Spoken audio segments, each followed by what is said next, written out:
Hello, I just want to show you a quick method of splitting my mayfly tails that I learned a while ago and I've been using ever since. I kind of agonize over my tails, making sure they're somewhat straight and they're splayed nicely, particularly on my spinners, but I also do the same with my duns. I kind of obsess over it a little bit, but to get a consistent looking fly with nicely split tails, I found this method to be the best. And what I end up doing is I tie the tailing material in, and then I use the tag end to split it, and I'll show you how I do that. So of course you want to start with a thread base. Now notice I have my tag really long. I know I waste a lot of thread, but I'd much rather have nice clean tails and buy another spool of thread later. And I have the vise on an angle so that my phone camera can see it. I'm actually tying over my camera, so it's over my phone. So it's a little difficult to get in there with my left arm. I like to wrap over the beyond the hook bend just a little bit because it gives a good base for the tails to cinch onto. And I just have a superstition that a fish will take a larger mayfly if given the chance when it goes by. So I like a longer body fly. Again, just a superstition, kind of like my tails. Now what I'm using here is fibers from a whiting tailing pack. I believe they're CDL fibers, light done. Comes with 2 of these in this pack.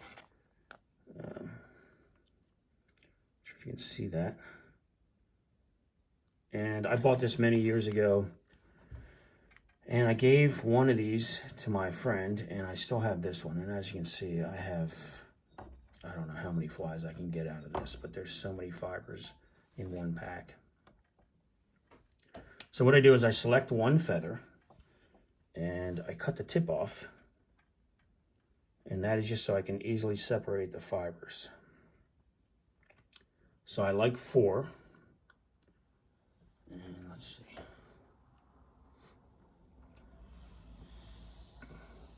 Sometimes getting 4 is tough, and that's why I do it this way.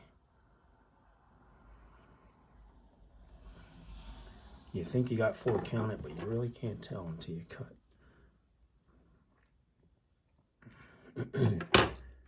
So, you measure hook shank and then tie in back here. I'm going to try it. Well, I can't really do a pinch wrap because I can't quite reach. Okay, it kind of worked because the phone is in the way. But I'm going to tie it down over. Let's see if I can just reach that a little more.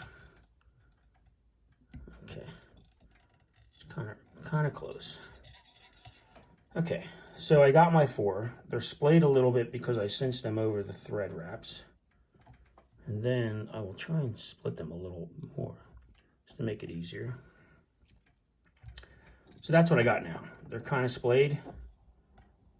And then what I do is I take my tag, and this has proved to be the most difficult part of making this video, is getting my arm over the phone without knocking the phone.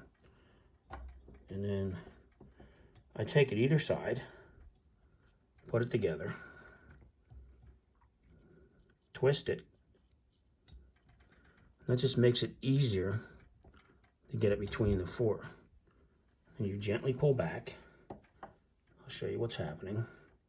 See that? They're starting to stay split. You want to keep it on top of the hook shank without bumping the camera. And not doing that with the thread. One, my thread in, so I got more room to wrap around.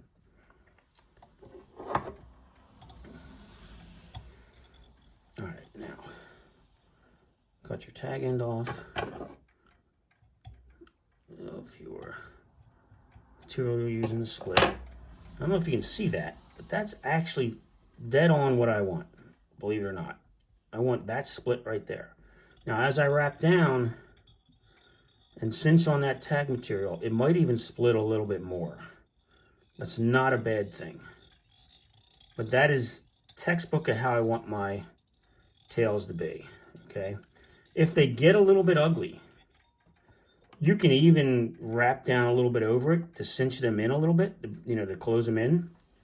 You know, just squeeze them in a little bit with a thread, or when if you tie a biot or you do dubbing on this, you can further bring those in.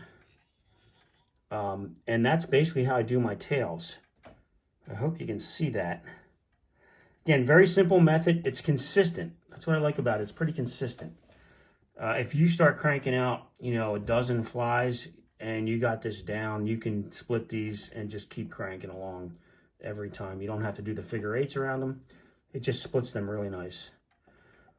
So I hope this video helps. Again, it's a very simple thing, but it's just one of those things that I really stress over, having my tails look as neat as possible.